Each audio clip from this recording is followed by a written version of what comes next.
Buenas noches a todos, que Dios les bendiga. Esperamos que antes que nada te encuentres bien, te encuentres con paz, te encuentres resguardado, en compañía de los tuyos y sobre todo que tengas salud. Mi nombre es Israel Chapa, esta es una transmisión en vivo de la comunidad cristiana Masada Adulam.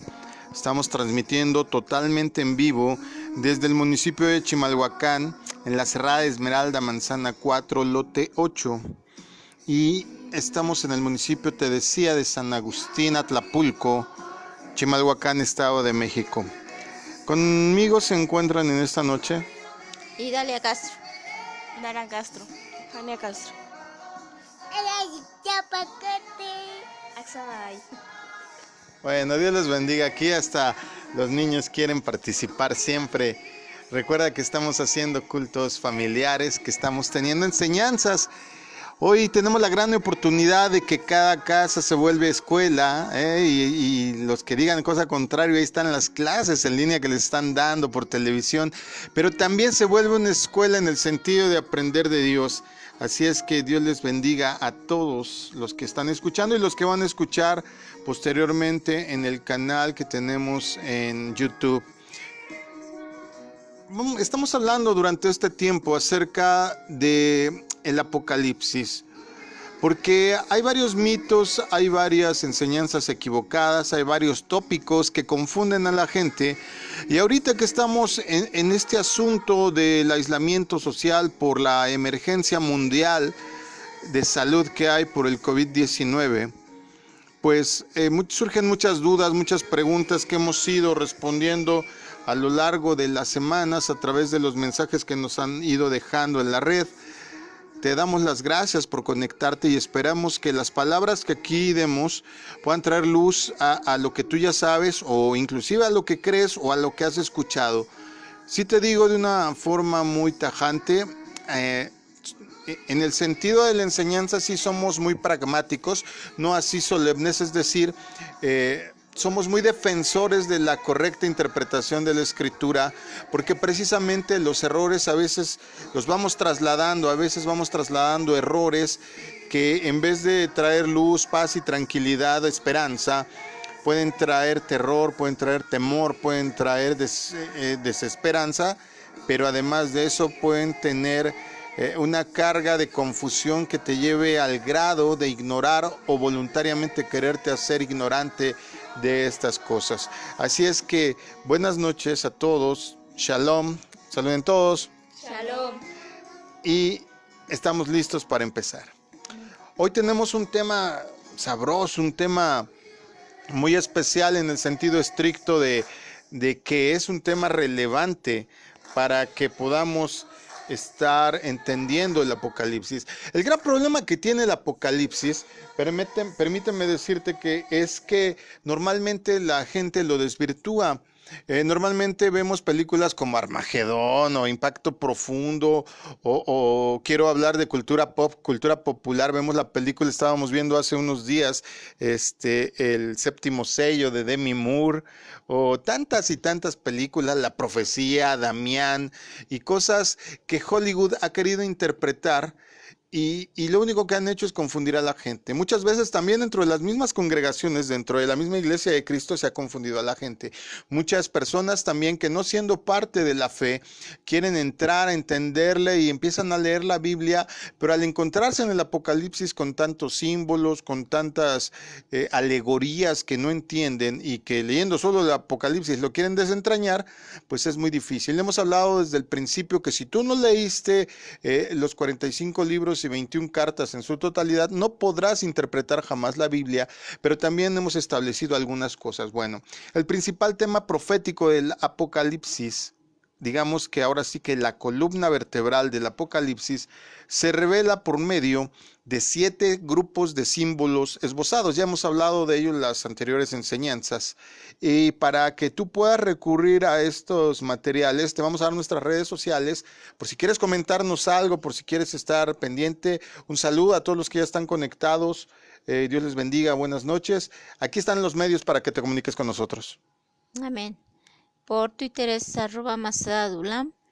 Por Facebook es .com/masada.adulam. El número del WhatsApp es 5583-8820-35 y el número en línea directa al 5576909589. El email es masadadulam@gmail.com, todo con minúscula, doble S en Masada, y por YouTube de Israel Chapa, todo con mayúscula, una sola R. Así es que si tú te perdiste por alguna cosa, cualquier enseñanza, o quieres checar los temas que tenemos ya ahí en nuestro canal, búscanos en YouTube bajo el nombre de Israel Chapa, todo en mayúsculas, Israel con una sola R.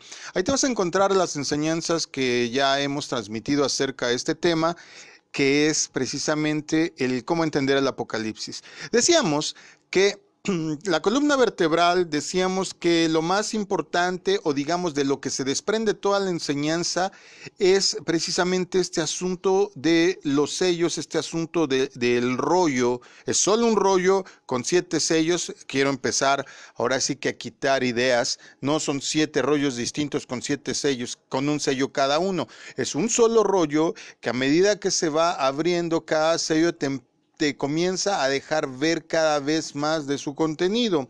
Vamos a ver cómo lo describe la propia Biblia, cómo lo describe la palabra de Dios en Apocalipsis 6:1. Cuando el Cordero rompió el primer sello, oí una voz de las 4 criaturas que decía, con voz de trueno, ven. Ante los ojos del apóstol Juan, Jesucristo empieza a abrir los sellos y a descubrir el contenido del libro. Juan describe los símbolos que ve en la visión, cada uno de los cuales tiene un significado profético diferente. Como ya vimos, Cristo es el único que puede revelar el significado de los sellos. De hecho, además de las explicaciones que nos da en el mismo Apocalipsis, poco antes de su muerte y su resurrección, dio otra profecía que contiene algunas claves que nos van a ayudar a entender los sellos. Tú no puedes comenzar a leer simplemente Apocalipsis si no tienes a la mano también abierto el capítulo 24 de Mateo.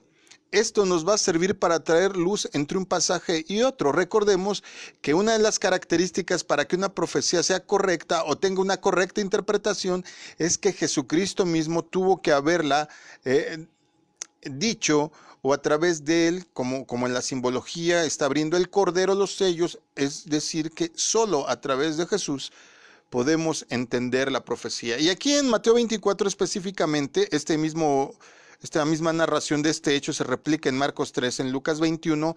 El Cristo de la gloria, nuestro Señor, es el que comienza a desentrañar y a dar una profecía sobre aquello que habría de venir. Esta información está contenida, vuelvo a repetir, Mateo 24, Marcos 13 o Lucas 21. Estos 3 escritores registran este asunto y sobre todo lo importante de este registro es la respuesta que Jesús da a sus discípulos cuando le preguntan acerca de su regreso y del fin del mundo. En Mateo 24 dice de la siguiente manera, Mateo 24, versículo 3 dice de la siguiente manera. Y estando él sentado en el monte de los olivos, los discípulos se le acercaron aparte diciendo, dinos, ¿cuáles serán estas cosas? ¿Y qué señal habrá de tu venida y del fin del siglo? Jesús les reveló las condiciones y tendencias. Ojo, aquí están escritas condiciones, pero además tendencias. No están escritas fechas. ¿Sale? Porque aquí tenemos un problema, por ejemplo, como con los testigos de Jehová que dicen que desde 1914, este es el año que viene el Señor, este es el año que viene el Señor. Tenemos problemas aquí con la gente que dice, no, los mayas sabían Biblia. Ellos dijeron que en el 2012, y ya pasó el 2012 y no aconteció nada. Vuelvo a repetir, Jesús revela condiciones y tendencias que solo los sabios y los entendidos, los estudiosos, pero sobre todo aquellos que cuentan con su espíritu, pueden entender cabalmente. Estas tendencias son las que prevalecerían en el mundo desde la época que Jesús las pronuncia hasta su regreso. Como veremos a partir de aquí, hay una gran similitud entre las descripciones que se hacen en Apocalipsis 6 y las condiciones de las que Jesús ha profetizado en Mateo 24. La mayor parte del Apocalipsis más o menos cerca de 2/3 partes de su contenido, están dedicadas a lo que sucederá cuando se abra el séptimo sello. La apertura de los 6 primeros sellos se encuentran específicamente aquí en el capítulo 6 de Apocalipsis. Repito, la vasta mayoría del Apocalipsis nos empieza a narrar una serie de sucesos que casi van a acontecer simultáneamente cuando se abra el séptimo, pero toda la información de lo que ocurre antes de esto, es decir, los 6 primeros sellos, la encontramos únicamente en Apocalipsis 6. El capítulo 7 interrumpe la apertura de los sellos, por ejemplo, para explicar acerca de 144,000 descendientes físicos de Israel después de ser convertidos espiritualmente, que serán protegidos de las 7 plagas anunciadas en el toque de las 7 trompetas. También explica que durante la tribulación una inmensa multitud compuesta por personas de todas las naciones de la tierra se arrepentirá y se volverán a Dios. Ahí también vemos otros 144,000. Cuando lleguemos a ese tema te voy a enseñar que no son 144,000, son 288,000. 144,000 de las tribus de Israel y 144,000 más de todas las naciones de la tierra. Pero estos, como dice la propia escritura, son varones simbólicos, son solo una analogía. No hay un número determinado como tal que diga, no, ya eres el 144,001, ya no entras, no. Por ejemplo, esa doctrina la dan los testigos de Jehová. Solo 144,000 personas se van a salvar. ¿Por qué crees que andan, como diría mi abuelita, en friega tocando puertas, verdad? Para ver quién es el bueno, quién se salva según ellos. Pero esta información está equivocada, como acabamos de decir. Perdón lo coloquial, pero es que estoy tratando no de ser tan dogmático, tan teólogo. Yo sé que es información que se le tiene que tener respeto, pero también tiene que ser ameno para que pueda grabarlo el cerebro, ¿sí? Si no te estaría recitando como en la escuela, ¿verdad? Las tablas de multiplicar. Díganme quién se la aprendió a la primera. Nadie. Asimismo, te voy a tratar de hacer las cosas más entendibles, quizá poniéndote ejemplos, quizá platicándote cuestiones históricas, en donde vemos el cumplimiento de estas profecías y cuestiones contemporáneas, cuestiones actuales. Por ejemplo, la pandemia está aquí escrita, aquí viene contenida el COVID, y no solo esta, aquí viene la peste negra, aquí viene la gripe española, aquí viene el ébola, aquí viene todo. Cuando lleguemos al sello vas a verlo claramente en el cuarto sello. Bueno, pero ahora sí que vamos a darle que es mole de olla, dice mi abuelita, ¿verdad? Ok, te decía entonces que los acontecimientos que corresponden a la apertura del séptimo sello son los que predominan en la mayoría del libro del Apocalipsis. Pero hoy específicamente vamos a hablar, por lo menos hoy, voy a dividir esta enseñanza en 2, dado que quiero que quede muy claro. Vamos a hablar solo hoy de 4 sellos. Vamos a hablar de los 4 primeros sellos. Primero, ¿por qué es necesario que Dios ejecute un juicio? La apertura de los primeros sellos corresponde a ciertas adversidades que van a afectar gran parte de la humanidad. Incluso, ojo, incluso a algunos servidores creyentes y seguidores de Cristo. ¿Sí? Efectivamente, en el periodo comprendido entre la primera y la segunda venida de Cristo, a lo largo de la historia, al pueblo de Dios le han acontecido varias tragedias, varias situaciones que aquí están señaladas, pero que era necesario que se ejecutaran, como dice por ahí en una cita Pablo, para poder identificar quién está aprobado y quién no. Es que estas cosas ocurren. Estas dificultades comienzan, sobre todo las que están narradas aquí en el Apocalipsis, en la época de Juan, y se extenderán hasta el tiempo del fin. Refiriéndose a estos acontecimientos, Jesús ya lo había advertido anteriormente. Por ejemplo, en Mateo 24:8, él dice, todo esto será principio de dolores. Es decir, Jesús empieza revelándonos acerca del tiempo del fin, que todo esto tienes que imaginártelo como el proceso de una mujer que está embarazada y que está a punto de dar a luz. para que puedas tener una conciencia más abierta de lo que ocurre. ¿Por qué es que Dios toma este ejemplo, esta analogía? Acuérdate cómo enseñaba Jesús. Jesús veía un arbolito y decía, a ver, esta higuera no tiene fruto, es así, y daba su enseñanza. Miren, esta es la semilla de mostaza, y el Señor ocupaba y sigue ocupando cosas que a ti y a mí no son tan naturales, tan habituales, que nuestra mente pueda comprenderlas más ampliamente, porque si el Señor tuviera que explicarnos todo el movimiento espiritual, todo el movimiento y la revelación de lo que hay en los cielos, pues nos costaría un trabajo terrible. Si a veces cuando nos cuentan algo, que alguien se murió, que decimos, no, no es cierto, ¿cómo crees? Si la mente del ser humano es impresionable, de tal manera que el Señor por eso usa estas analogías para que podamos tener una mejor comprensión. Él también dijo ahí, ¿verdad? No os alarméis porque es necesario que estas cosas acontezcan primero, pero el fin no será inmediatamente. Lo dice, por ejemplo, esto en Lucas 21:9. Debes de recordar que el tiempo en que se cumplirá la mayor parte de las profecías del Apocalipsis es el día del Señor. Te repito, 2/3 partes hablan del séptimo sello y todo eso está enfocado al día del Señor. La vasta mayoría de lo que está escrito ahí va a acontecer hasta el día del juicio de Dios, cuando se derrame su ira sobre las naciones. Va a haber otras profecías, o hay otras profecías que se han venido cumpliendo y son de las que vamos a estar hablando hoy precisamente. Al abrirse los sellos principales, bueno, no los principales, perdón, los primeros, se describen condiciones que preceden a este último asunto, que es el día del juicio, el día de la ira.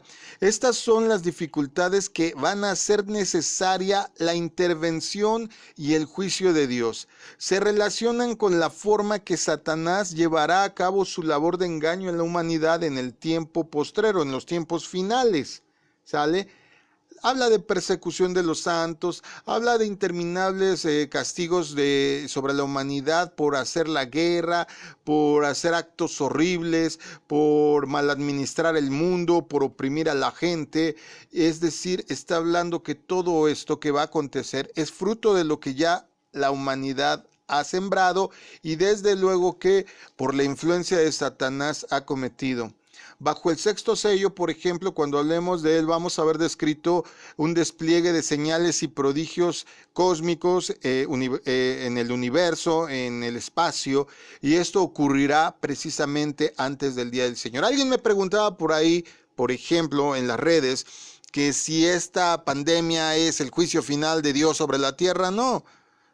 Quizás si empezaran a acontecer las señales en el espacio que están narradas en la Biblia a partir del sexto sello, yo te diría, no, sí, entonces sí.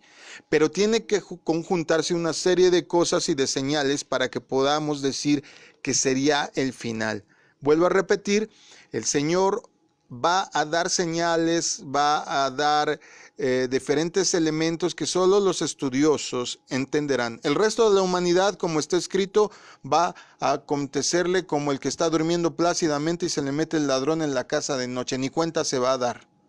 Pero a nosotros, a ti que me escuchas y a mí, tenemos la obligación de estar estudiando, de estar orando, para que inmediatamente que veamos estas circunstancias, cómo se van juntando, podamos decir, esto es lo que está escrito precisamente en tal parte en la Biblia. ¿Sale? Veamos cómo Jesús identifica personalmente los desastres asociados con la apertura de los sellos. Esto lo puedes encontrar en Mateo 24, del 4 al 9. Dice, fíjate bien, respondiendo Jesús a lo que les habían preguntado antes, les dijo, mirad que nadie los engañe, porque vendrán muchos en mi nombre diciendo, yo soy el Cristo, y a muchos engañarán, y oiréis de guerras y rumores de guerras. Se levantará nación contra nación y reino contra reino, y habrá pestes y hambres, terremotos en diferentes lugares, y todo esto será solo el principio del parto, solo el principio de dolores. Entonces os entregarán a tribulación y os matarán, y seréis aborrecidos de todas las gentes por causa de mi nombre. Estoy leyendo la versión Reina Valera 60. Yo sé que es una versión muy españolizada, pero es la que la mayoría de la gente tiene. Pero vamos a usar las diferentes versiones para que veas que es el mismo sentido de lo que está escrito. Ahora vamos a comparar lo que está diciéndoles Jesús aquí en Mateo 24 con lo que Juan ve en esta visión cuando se abre cada sello. Así es que ponte trucha, ponte listo. Si vas a hacer algo es el momento, si vas a bostezar, si tienes tus palomitas ahí para estar oyendo. Mira, a veces me siento en esta época como en las radionovelas, ¿verdad? En donde te narraban las cosas y tú las ibas imaginando. La televisión es muy buena porque nos muestra imágenes, pero mata un poco la imaginación. ¿Cuántos están de acuerdo conmigo? Sí. Es como cuando ves un libro muy bueno y de repente sacan la película y la vas a ver y dices, ¡ah! Le faltó. Lo bueno de la Biblia es que todavía no hay película, ¿verdad? Como tal, y podemos entender y sentir aquello que nos narra el Señor y usar, como decíamos en la predicación de la mañana, nuestro intelecto, nuestra mente y comenzar a pensar y a ponerla a trabajar. Bueno, vamos ya al primer sello. Primer sello, ¿de qué habla? ¿Tú de qué crees que habla el primer sello? Bueno, no. ¡Ay, la agarré en curva! El primer sello habla de la falsa religión, de la falsa fe, de aquella que se va a ostentar como que proviene de Dios. Fíjate cómo dice Apocalipsis 6, 1 y 2. Dice, vi cuando el Cordero abrió uno de los sellos y miré, fíjate cómo dice, y miré. No dice vi, y miré. ¿Si entienden el concepto? No es nada más darle un vistazo, es de verdad ponerte a escudriñar con los ojos. Y aquí un caballo ¿de qué color? Blanco. ¿De qué color? Blanco. Como la mente que tienen ahorita todos los que están sentados junto a mí. Blanco. Y el que lo montaba tenía un arco y le fue dada una corona y salió venciendo y para vencer. Lo dice Apocalipsis 6, 1 y 2. ¿Cuál es el significado de este misterioso jinete? ¿Qué es lo que desea conquistar? Tenemos que hacernos las preguntas correctas para obtener las respuestas correctas. El primer sello habla de la falsa religión. Fíjate qué acontece en Apocalipsis 19:11. Después vi en el cielo abierto y delante de mí había un caballo blanco. Su jinete se llamaba Fiel y Verdadero porque juzga y combate con justicia. En Apocalipsis 19:11 se refiere a un tiempo después del que estamos leyendo ahorita mismo en Apocalipsis 6. Jesucristo es el que aparece en Apocalipsis 19, verso 11, representado como alguien que regresa victorioso en un caballo. Blanco. Fuerte. Blanco. Pregunta a los que están aquí en la mesa. El primer jinete, ya me están diciendo, no, pastor, por favor, no. El primer jinete que acabamos de leer en Apocalipsis 6, ¿será Jesús? ¿Tú qué crees?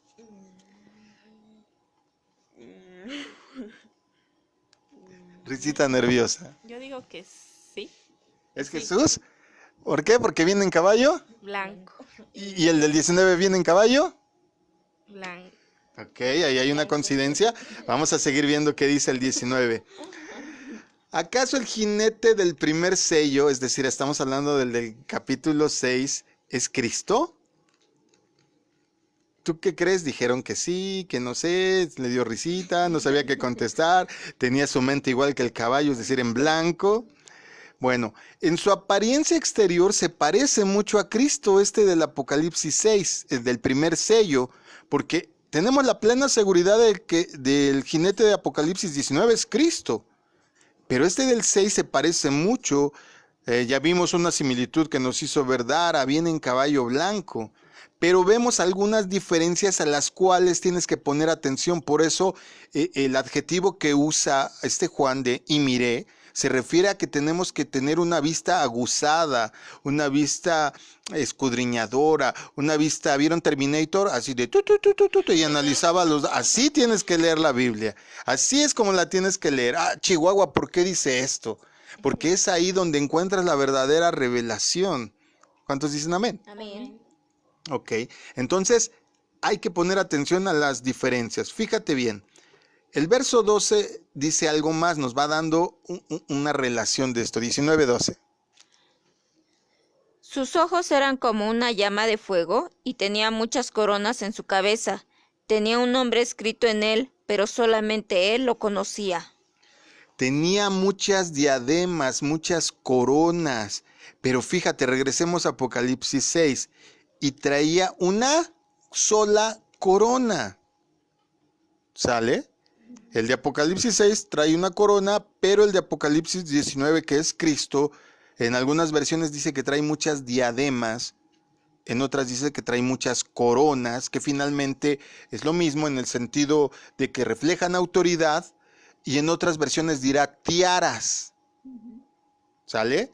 Pero es lo mismo. Es como cuando ganan señorita México, señorita no sé de qué país sea, a la que gana, ¿qué le ponen en la cabeza? Una corona. No es cierto, ¿qué le ponen en la cabeza? ¿Una qué? Una tiara. Una tiara, porque corona sería la gruesa, la que cubre toda la cabeza, y ese parece como que más una, ¿cómo le llaman a las cosas que se ponen las mujeres? Diadema. Una diadema, exacto, muy bien. Ok, ¿ya vimos la diferencia? Sí, los dos andan en caballo blanco, pero Cristo trae muchas diademas, muchas coronas, muchas tiaras, y el del primer sello no, solo trae una. Jesús es representado con una espada. Fíjate cómo dice el 15 ahora, el verso 15. Estamos en Apocalipsis 19:15. Su ropa estaba empapada en sangre y su nombre era la palabra de Dios. Ok. Fíjate bien, si sigues leyendo, a Jesús se le representa con una espada. Sigue leyendo, a ver. De su boca salió una espada para vencer a las naciones. Los gobernará con vara de hierro y exprimirás las uvas de la pileta de la gran ira del Dios Todopoderoso. Hoy me voy a ahorrar lo de la pileta porque te lo voy a explicar después. Ese es el día de la ira, el día del Señor. Pero fíjate bien. Este capítulo 19 solo lo estoy usando para que tú mismo llegues a una conclusión si el del primer sello es el mismo que Jesús. Ya vimos, igual, el caballo. Diferente, Jesús trae muchas diademas, muchas coronas, muchas tiaras. El del primer sello solo trae una corona. Si tú regresas al Apocalipsis 6, te vas a dar cuenta que este jinete trae un arco. ¿Es verdad? Trae un arco, pero Cristo aquí en el Apocalipsis 19 trae, como decimos, una espada. Cada uno trae un arma, pero es diferente.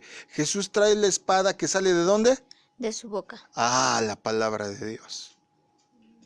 ¿El arco de dónde sale? ¿De dónde salen las flechas de un arco? Fuerte. De la espalda. De la espalda. Eso tiene un simbolismo muy grande. La espalda es contrario al frente, contrario a la cara, que va en dirección contraria, en oposición a. Eso significa simbólicamente. Fíjense en eso. Entonces, ¿a qué conclusión llegamos, Dara? ¿Es el mismo? No.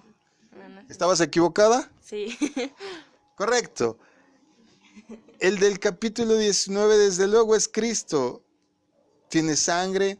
Ahí están las muestras de su sacrificio, pero el del primer sello de Apocalipsis 6, a pesar de que se quiere parecer a Cristo, sale a querer conquistar, ¿sale? Comparamos este jinete simbólico con la primera advertencia que Jesús nos hace. Fíjate cómo dice Mateo 24, verso 4 y 5. Jesús les contestó: tengan cuidado, no permitan que nadie los engañe, porque muchos vendrán en mi nombre y dirán: yo soy el Cristo, y engañarán a muchos. Ande usted.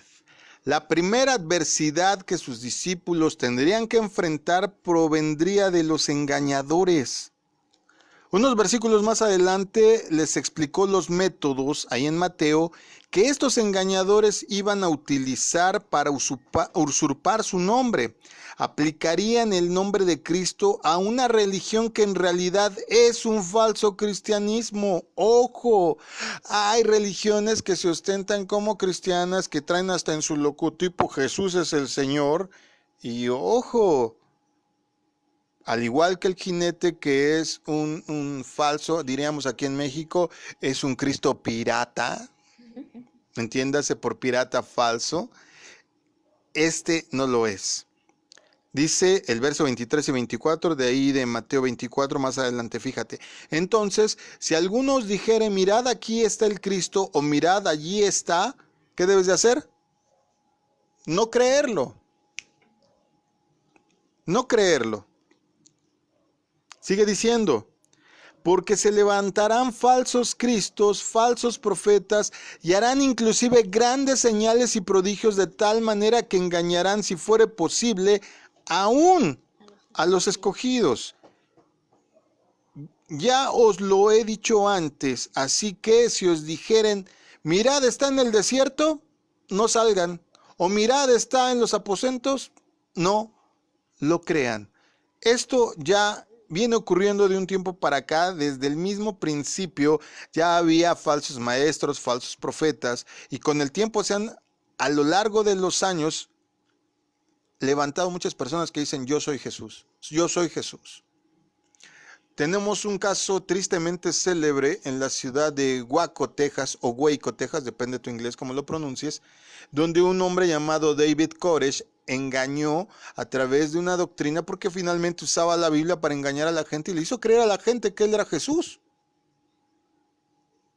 Esto está registrado porque terminó tristemente en una masacre en donde la policía tuvo que intervenir y se suscitó una balacera terrible y murió muchísima gente. Y desde luego el famoso Jesús no lo era. Pero si tú te fijas, en Asia también ha ocurrido varias veces esto. Inclusive en la época contemporánea hay varias iglesias y congregaciones que dicen que directamente son discípulos casi genéticos. Tomen mi ADN y van a ver que procedo de Jesús, de verdad. Inclusive hay hombres como uno que a mí me tiene un poco ocupado. Lo he tratado de rastrear, pero de últimas fechas lo he dejado por la paz. Maitreya. Si buscan información en redes lo encontrarán, que este tipo ya inclusive está haciendo milagros, no charlatanerías, está haciendo milagros, y de repente se le ve en un país y de repente a las 24 horas se le ve en otro, en donde sería inclusive tomando vuelos consecutivos materialmente imposible llegar. Ya está sucediendo, ya está ante nuestros ojos. Esto nos debe de dejar una conclusión, y la conclusión es que el primer sello está abierto. Para concordar con las profecías de Jesús, este primer jinete debe de representar un poder engañoso que se disfraza de Cristo. También podemos ver que hay, como decíamos, varias religiones que ostentan el uso de la palabra cristiano, ostento cristiano, o que usan y ostentan el nombre de Jesús, y que no necesariamente son la verdadera fe. Externamente parecerán cristianos, pero en realidad pueden ser fuerzas de maldad, de destrucción, al igual que los tres jinetes que vamos a ver que siguen. Este engaño comenzó en los días de los apóstoles, te repito, pero llegará a lo máximo, llegará al clímax en los tiempos finales, en los tiempos postreros. Y no te asustes, en estos tiempos. Por ejemplo, Pablo dijo, entonces se manifestará aquel inicuo, a quien el Señor matará con el espíritu de su boca, ya viste de nuevo la espada en la boca, y con el resplandor de su venida, lo dice en segunda carta a los Tesalonicenses 2:8. Según este pasaje, el inicuo, ¿alguien de ustedes a propósito sabe qué es inicuo? Ya lo he dicho, inicuo. ¿No? ¿Se dan? Se las valgo si le hacen como Kiko. Me doy.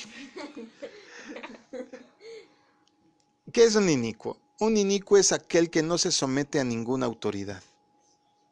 Sobre todo hablando de la autoridad de Dios, es aquel que no se somete, no la quiere, la aborrece. Eso es un inicuo. Pero cuando habla de el inicuo, ya saben, me estoy refiriendo al anticristo. Según este pasaje, este inicuo tendrá influencia sobre la humanidad. Dice ahí mismo en la segunda carta a los Tesalonicenses, versos 9 y 10, por obra de Satanás, con gran poder y señales, prodigios mentirosos, y con todo el engaño de su iniquidad, someterá a muchos. El engaño de la humanidad en el tiempo postrero es tan completo que la mayor parte del mundo ya está bajo un sistema religioso corrupto. Investígate cuál es la religión más difundida en todo el mundo. Lo dice la Biblia, no lo digo yo. esta vasta mayoría ya está sometida bajo influencia del sistema corrupto que dice ser cristianismo, pero no lo es. Más bien te llevan a un engaño idolátrico. Y si tú lees la Biblia y de veras quieres creer en Dios, te dices seguidor de Jesús, debes de leerla y te vas a dar cuenta que el Señor aborrece la idolatría, la adoración a cualquier objeto, persona y demás. Estas personas, desde luego, han rechazado las verdaderas enseñanzas de la Biblia.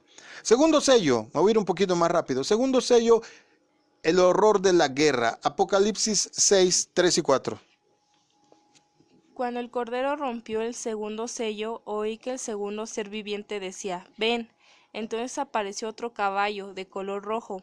Al jinete se le dio una gran espada y la autoridad para quitar la paz de la tierra, y hubo guerra y masacre por todas partes.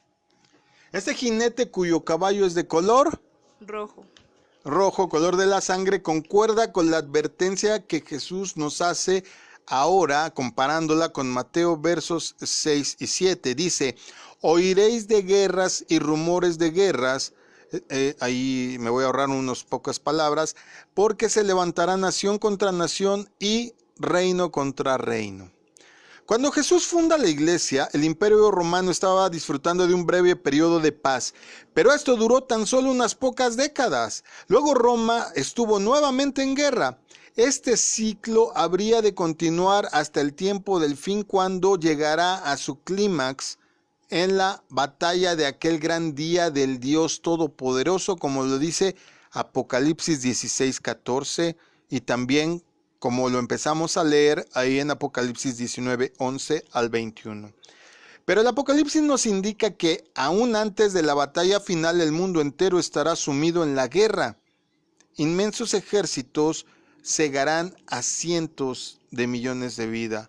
Hace unos días que dábamos una enseñanza precisamente sobre específicamente el cuarto sello, porque nos preguntaron de las pandemias, de las enfermedades. Decíamos que solo la humanidad, en todo lo que lleva desde que se empezó a registrar la historia, lleva muy pocos años de paz. Siempre ha habido, o casi siempre ha habido, guerra en el planeta. Si no es en un lado, es en otro. Pero esto se va a incrementar y se va a disparar cuando se esté acercando el día del Señor. Tercer sello. Las secuelas de la guerra, la enfermedad y los malos gobiernos. Apocalipsis 6, versos 5 y 6. Cuando el Cordero rompió el tercer sello, oí que el tercer ser viviente decía, ven. Levanté la vista y vi un caballo negro, y el jinete llevaba una balanza en la mano. Y oí que una voz que salió de entre los cuatro seres vivientes decía, un pan de trigo o 3 panes de cebada costará el salario de un día, y no desperdicies el aceite de oliva y el vino. Válgame el cielo. Aquí vemos las consecuencias de la guerra, pero también de la enfermedad. Hoy lo tenemos a la mano. ¿Qué tal está el precio del jitomate? ¿Qué tal están las verduras? Ciertas verduras están por los cielos. Entre más dure la pandemia, entre más dure el confinamiento, más van a subir las cosas. Pero este tiempo que se nos narra aquí en el tercer sello es algo como lo que le está ocurriendo a África. Está comprobado que en África la gente, una familia completa de 5 miembros, viven con el salario equivalente a $1. 24, ¿cómo amaneció el dólar? Como a 24 y algo, ¿verdad? 24 pesos mexicanos para mantener a una familia. Y aún por eso tienen que trabajar los niños. Hay lugares en el mundo en donde las cosas están como se nos narra aquí. Te lo voy a poner más práctico para que me entiendas. Si fuera México, sería como que 1 kilo de tortilla te valdría el salario de todo un día. De ese grado de escasez estamos hablando. Este jinete simboliza una gran escasez entonces, y también de elementos básicos para la vida. Incluye el agua, Incluye el agua. Corresponde a la advertencia que Jesús nos hace acerca de hambres en Mateo 24:7. Peleará nación contra nación y reino contra reino. Habrá hambres y terremotos en muchos lugares. hambres. La escasez de alimentos y el hambre resultan consecuencias naturales de la guerra, también de las pandemias y sobre todo de la mala administración del ser humano sobre el planeta. Cuando ocurran los conflictos militares entre las naciones en el tiempo del fin, es decir, acuérdate que se van a ir incrementando, las propiedades serán destruidas y se alterará la producción agrícola, lo que causará una gran escasez de alimentos y otros elementos fundamentales para la subsistencia. Esto ya ocurre, hay varias partes del mundo donde ya ocurre. Esto quiere decir que tanto el segundo sello como el tercero también están abiertos. Cuarto sello. Y esta enseñanza, voy a poner mi énfasis final en este sello, la vamos a dividir, como te dije al principio, en dos por ser un tema extenso. Vamos a hablar y vamos a terminar por hoy con el cuarto sello. Cuarto sello, la enfermedad y la muerte. Apocalipsis 6, 7 y 8. Cuando el Cordero rompió el cuarto sello, oí la voz del cuarto ser viviente que gritaba: «Ven». Miré y apreció un caballo amarillo. El jinete se llamaba Muerte y el infierno lo seguía de cerca, y se les otorgó poder sobre la cuarta parte de la tierra para matar por medio de la espada al hambre y las epidemias y las fieras de la tierra. Aquí se describen las consecuencias del hambre a escala mundial, que ocurrirá de una manera especialmente intensa en el tiempo del fin, poco antes del día del Señor. Entre estas consecuencias tenemos el derrumbe de la sociedad organizada, el incremento del número de muertos como resultado de la desnutrición, las plagas, las enfermedades epidémicas, la violencia que se presenta después de un periodo severo de hambre. Todo esto corresponde a las advertencias que Jesús hace de pestes, como acaban de leer la semana en Mateo 24:7. Pon atención y de verdad abre tus ojitos y tus oídos. Todo esto ocurre como consecuencias de derrumbe de la sociedad organizada. No es una casualidad que cada vez haya más dictadores en el mundo. No es una casualidad que cada vez haya más populistas, más gente que se erige como un emperadorcillo de su territorio, donde quiere que toda la potestad de la autoridad repose sobre él. Veamos qué le pasó a Venezuela, veamos por ejemplo lo mal que ha estado Cuba, veamos lo mal que está por ejemplo Corea del Norte y tristemente, lo digo con todas sus letras, nuestra nación. Cada vez más el populismo, el semicomunismo y socialismo están provocando que se derriben todas las estructuras de la sociedad organizada. Cuando tú acabas con la sociedad, desde luego va a haber muertos, desde luego va a haber desnutrición. Si a esto le aumentas plagas y enfermedades, desde luego se va a desatar la violencia. ¿Qué está pasando hoy día? Tristemente, en varias naciones, entre ellas nuestro país, a raíz de las pandemias, hemos visto cómo se ha incrementado el caso de los asesinatos, del narcomenudismo, de los crímenes violentos hacia la mujer y demás. No es una casualidad. Siempre que haya alguien influido por una aparente consejería buena, pero que en realidad no lo es, sino es una manipulación del diablo, va a acabar con las sociedades. Súmale las enfermedades, ahí tienes en este caldo de cultivo un proceso de hambre y de violencia. Estas son las consecuencias de la mala administración que el hombre tiene sobre la tierra. Podemos estar seguros que en el tiempo del fin estas cosas van a ocurrir en varios lugares y el mismo pueblo de Dios estará viviendo esto. Grábatelo. Si tú eres cristiano, si tú tienes fe en el Señor, si tú lees la Biblia, si tú eres un verdadero discípulo, por más que tú digas no me va a acontecer, estamos en medio del huracán. Esto es a escala mundial. Podemos ver que la enfermedad que ahorita atosiga y arremete contra el ser humano es mundial. No puedes evitarlo. Tenemos que estar ahora sí que apercibidos de que esto va a ocurrir. Y ya está ocurriendo. Las condiciones en algunos lugares, no obstante, serán semejantes a los últimos días de la antigua nación de Judá. Jeremías 14 dice, verso 12 dice, que en ese momento iba a ser consumida a espada, a hambre y con enfermedad. Estos tres ingredientes cada vez se repiten más y cada vez más juntos en las sociedades organizadas. Espada, hambre, pestilencia, violencia, hambre, enfermedad. Cuando estos tres aparecen juntos, se derrumban sociedades, se derrumban familias, se derrumban sistemas completos. Dios no quiere que sus siervos sean sorprendidos por todas estas tragedias, sino que clamemos a Él pidiéndole ayuda, pidiéndole liberación y sobre todo sabiduría. Sabiduría. Notemos que hay una cosa en común sobre estos 4 primeros sellos. ¿Quién se dio cuenta de ello? A ver, los acabamos de leer. ¿Qué cosa tienen en común los 4 primeros sellos de los que acabamos de hablar ahorita? ¿Alguien? Los primeros 4 les dice, ven y mira. Correcto.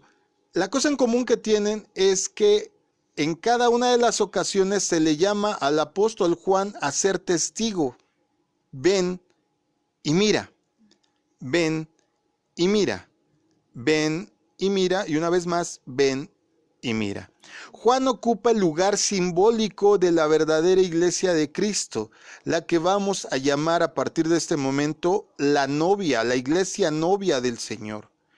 Recordemos que Juan es el discípulo amado y es el modelo de la iglesia que se recuesta sobre el regazo del Señor. ¿Se acuerdan que decía que él tenía tanta cercanía, tanto amor por el Señor, que cuando el Señor hablaba y se lo permitía, hasta se acostaba en su regazo, en su pecho, dice otra traducción?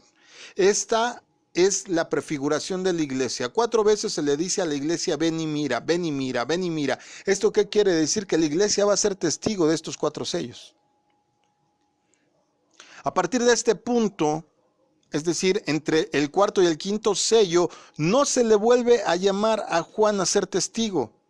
¿Cuál es la razón? La razón es que a partir de aquí, la iglesia novia, repito, la iglesia novia, porque no toda la iglesia es novia, ahorita te explico, la iglesia novia no estará más en la tierra. ¿Qué quiere decir esto? Aquí ocurre lo que comúnmente se le conoce como el arrebatamiento de la iglesia novia. Vuelvo a hacer el énfasis, novia.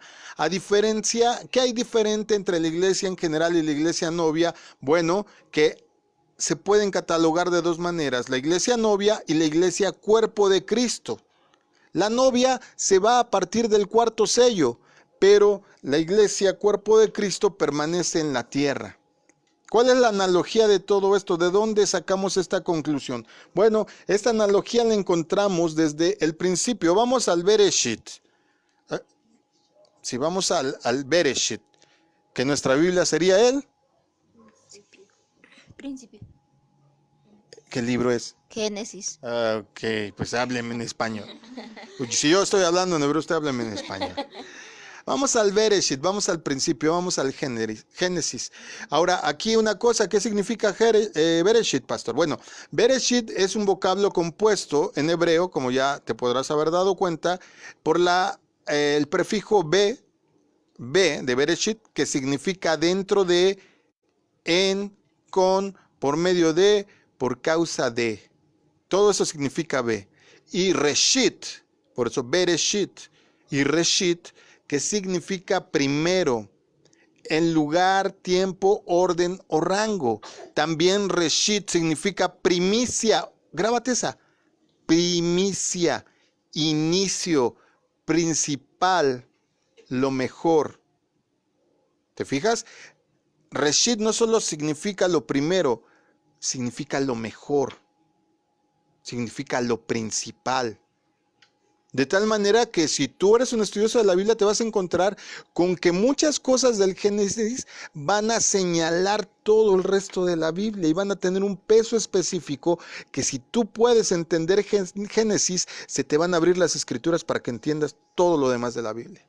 Por eso este libro es sumamente importante, no solo por ser el primero, el Génesis, el Bereshit, porque en él o dentro de él, por eso dentro de él vamos a encontrar las primicias, lo mejor, lo de más alto rango, lo principal. Y toda esta analogía está relacionada con Ish e Isha, que si lo dijéramos, como lo dicen muchas versiones, estamos hablando ¿de quién? Varón y varona, Adán y Eva. De Adán y Eva, del varón y la varona. Muy bien. Adán, ¿sí? Porque le llamamos Adán, aquí en México le decimos Adán, pero en realidad la palabra es Adam. Adam significa humanidad. ¿Sale? No es un nombre propio. Es un prefijo, más bien es un sustantivo que significa humanidad. Hombre. Y recuerda que la Biblia le llama hombre a la unión entre varón y varona. Solito soy varón. Con mi esposa somos hombre, o como lo diría aquí la Biblia, Adam. Somos humanidad, somos género humano. Específicamente, cuando se habla de Adán en la Biblia, se está hablando del cuerpo de Cristo. Tipifica a Adán, como le decimos aquí en nuestras versiones al español, Adán tipifica al cuerpo de Cristo, ya que Jesús es la cabeza. Fíjate cómo dice Efesios 5:23. Porque el esposo es cabeza de su esposa, así como Cristo es cabeza y salvador de la iglesia, y la cual es su cuerpo. Ok, la iglesia es el cuerpo, la cabeza es Cristo. Y del cuerpo de este Adán, en el Bereshit, en el principio, en lo importante, se toma todo el cuerpo para hacer a Eva, ¿sí? No, Se le quita un brazo, no, una pierna, no, la cabeza, no, eso los pies, no. una mano, la otra. Ya está bailando aquí mi esposa. ¿Sale? ¿Se le quita qué parte? Una costilla. Fuerte. Una cosilla. Ok. Se le quita la costilla. ¿De qué? Del costado. Y de esa se le presenta a su esposa, como dice Génesis 22 y 23. De la costilla que le había quitado al hombre, Dios el Señor hizo una mujer y se la presentó al hombre, el cual exclamó: Esta sí es hueso de mis huesos y carne de mi carne, se llamará mujer, porque del hombre fue sacada. 20. Si quieres, léete, no sé, quieres echarte hasta Mateo, por mí está bien, pero no creo que los que nos escuchan tengan tanta paciencia. Ok, aquí se cumple con otro símil, ¿verdad? Se está cumpliendo con un símil. Adán, del cuerpo de Cristo, de toda la totalidad de cristianos que hay, de gente, de discípula, de gente que le busca, que cree en él, solo de una pequeña parte se forma a la esposa, a la iglesia Novia. novia. No de todo el cuerpo. Dime. Bueno, yo ya tenía esa pregunta de que ¿por qué no había formado Dios a Eva así original, por decirlo así? Sino que de la costilla de Adán, de ahí la formó. Es decir, ¿por qué no de otra pieza de barro la formó ella? Ajá, sí, porque, pero es como lo dijo, no es como un símil, bueno, de que Adán es símil de Cristo y Eva de la iglesia. Entonces, por eso. Correcto, pero en específico el cuerpo de Adán tipifica la iglesia y solo de una pequeña parte de todos los que integran la iglesia, en este caso figurativamente la costilla, es que se forma la esposa, la novia. Por eso nos vamos a encontrar que a partir de aquí del sello 4, en Apocalipsis, la novia se va. Pero muchos creyentes y muchos que todavía forman parte de la iglesia se quedan. Está ahí la respuesta, el por qué. Aquí se cumple ese símil, pero también se cumple la ley de la cosecha. La Biblia dice que hay una ley acerca de la cosecha. La cosecha tiene 3 temporadas de siega: las primicias, la cosecha y el rebusco. Si aplicamos este símil, si aplicamos esta analogía a la humanidad, la primicia, porque así lo vimos en Reshit, la primicia es Eva, como le estamos llamando, que en realidad es Isha. La primicia son los que están buscando de Dios. No los que hay de vez en cuando, si no es culto no hablen la Biblia, a ver si oro y a ver si dentro de 2 días, no. Pongan atención en una novia. ¿Cómo es una novia? Una novia que se va a casar, se va al salón de belleza, se alista, todo para estar perfecta con su novio, con el que va a ser su marido. La iglesia que no es novia es la fodonga, es la que si quiere va, falta a la iglesia, de vez en cuando estudia, no está metida en la intercesión, no le importa mucho lo que ocurre. Ellos dicen, ay, pues mientras yo diezme y ofrende y pues ay, de vez en cuando ore. Yo creo en Dios a mi manera, porque alguien que no es novia te va a decir eso. Yo creo en Dios a mi manera. Normalmente alguien es así cuando no es novia. La novia cuando se va a casar nunca está conforme con el peinado, ¿te has fijado? Nunca está conforme con los zapatos. Puede haberse tardado 5 horas en escoger zapatos. Y el día de la boda dice, ay, no sé si aquellos estaban mejor. El vestido, siempre le encuentra algo que hacerle al vestido. Esto es un símil significativo de la novia de Cristo, de la que va a ser la esposa de Cristo. Es una iglesia que nunca está conforme. Sabe que puede orar más, sabe que puede estudiar más, sabe que puede ser más espiritual. Esa es esta costilla. A partir del cuarto sello, estas personas, esta generación de personas tomadas de varias partes del cuerpo de Cristo, son la novia. Estas son las que ya no van a estar a partir del cuarto sello. Aquí también en esto se cumple otra profecía, la del diezmo. La Biblia dice que el diezmo ¿de quién es? Del Señor. Para los que no diezman no van a entender jamás esto. La novia es el diezmo del Señor. Es la primicia. De lo que tú ganas es lo primero que apartas para darle a Dios. Es figura de la iglesia novia. Es figura de la que va a ser arrebatada. Y ojo, por ser la novia, tiene un privilegio especial por encima de la iglesia cuerpo de Cristo. Vamos a leerlo en Apocalipsis 12, del 1 al 6, y ahí vamos a acabar. Apocalipsis 12, lo voy a leer yo. Se tardan mucho, de verdad. 12, del 1 al 6. Ay, sí, ya todos la tenían. Ay, aquí estamos jugando esgrimas o encuentra la cita, ¿no? Dice: entonces fui testigo de un gran suceso y de irrelevante importancia en el cielo. Vi a una mujer vestida del sol, con una luna debajo de los pies y una corona de 2 estrellas sobre la cabeza. Ojo, se tomaron y se fusilaron y piratearon este versículo para inventarse a la guadalupana, pero no se refiere a ella. ¿Sale? Luego que hablemos de apologética te voy a explicar eso. Hoy no estamos hablando de eso. Este es el versículo que tomaron para sacarlo de contexto y decir que ella es la madre. Aquí ni siquiera está hablando de la madre de Dios, en el sentido de que Dios no puede tener madre.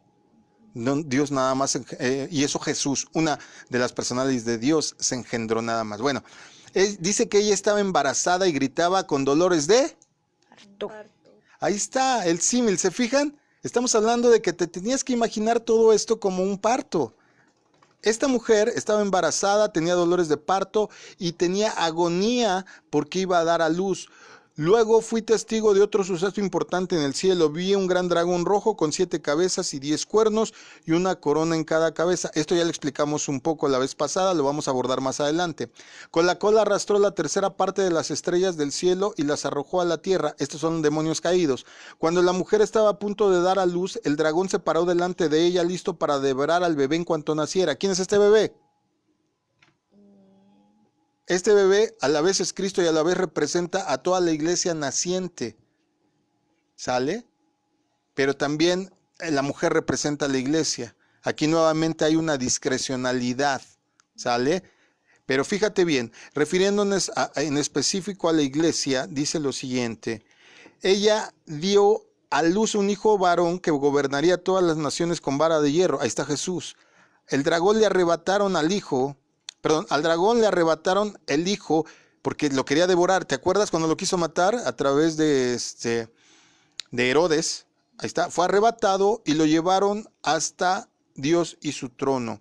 La mujer huyó ¿a dónde? Al desierto. Donde Dios había preparado un lugar para que la cuidaran durante ¿cuántos días? 1270 días. 60. 60 días. Ya no saben leer, están igual que la secretaria de finanzas de este país, que no sabe leer cifras de 6 dígitos, aquí nomás son 4.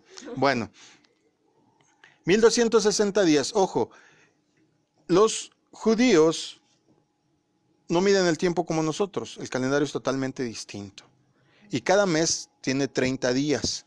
Si tú separas y haces la cuenta, te vas a dar cuenta que 1260 son 3 años y medio. Está diciendo que la verdadera iglesia es arrebatada, pero también está hablando que la iglesia en su conjunto va a ser escondida por 3 años y medio, por la mitad de lo que va a durar la tribulación. Mira qué interesante. A partir de que se abra el 5º sello, la novia ya no va a estar. Pero el resto, en una vasta mayoría, va a ser escondido por 3 años y medio, cuando comience a lo que la Biblia llama la gran tribulación, que va a durar 7 años. Pero esto, queridos amigos, esto es otra historia. La abordaremos más adelante. Yo espero que te haya sido de mucha bendición el tema. Yo espero que, por lo menos hasta donde vamos ahorita, haya despertado más dudas en ti, porque de eso se trata. Conforme más dudas tengas, más vas a ir respondiendo, más vas a ir adquiriendo sabiduría. Recuerda lo que dice el libro de los Proverbios: ante todas las cosas adquiere sabiduría y ejercita tu inteligencia, dice así una versión. Esto es de suma relevancia, porque a nosotros, dice Tesalonicenses, la segunda carta, no nos sorprenderá como ladrón por la noche, porque nosotros estamos velando. No que no estemos durmiendo, es que estamos atentos, estamos cuidando. Yo espero que puedas empezar ahí a comentar en tu familia qué onda y digas, ¿será cierto? Chécate todas las citas. De todos modos, puedes descargar el audio ahí en nuestro canal de YouTube para oírlo una, otra y otra vez, y las veces que lo necesites.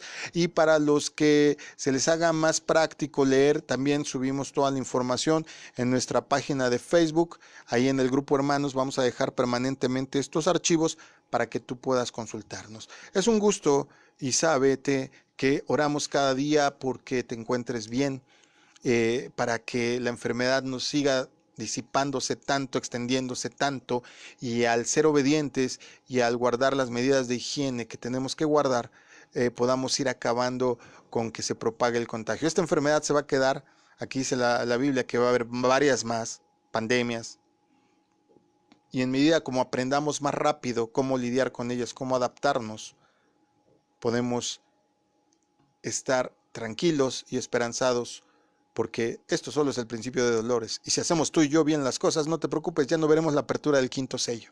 Mi nombre es Israel Chapa, soy el pastor general de la comunidad cristiana Masada Dulam, y con nosotros se encontraron Dalia Castro. Axamadai. Dara Castro. Jania Castro. Cuídate, descansa, ora, lee, clama al Señor, pon a trabajar tus neuronas, tienes tiempo, y sobre todo, sábete que hay promesa. Como leímos en uno de los sellos, al vino y al aceite no tocarán, al que tiene gozo y al que tiene unción, Espíritu Santo guiándole, no va a ser tocados. Que el Señor te bendiga, que el Señor te guarde. Recibe un saludo de cada uno de los miembros de esta congregación. Feliz 10 de mayo, a propósito, por si no tuvimos la bendición de escucharte por la mañana, no te conectaste. Hoy es 10 de mayo en México, es Día de las Madres. Felicidades a todas ustedes. Yo creo que son una muestra del corazón de Dios en la tierra encarnado en cada una de las mamás. Reciban reconocimiento de nuestra parte, que el Señor las bendiga y que sigan pasando un excelente día. Dios te bendiga. Mantente seguro, cuídate, Dios sigue hablando. ¿Te escuchas? Buenas noches.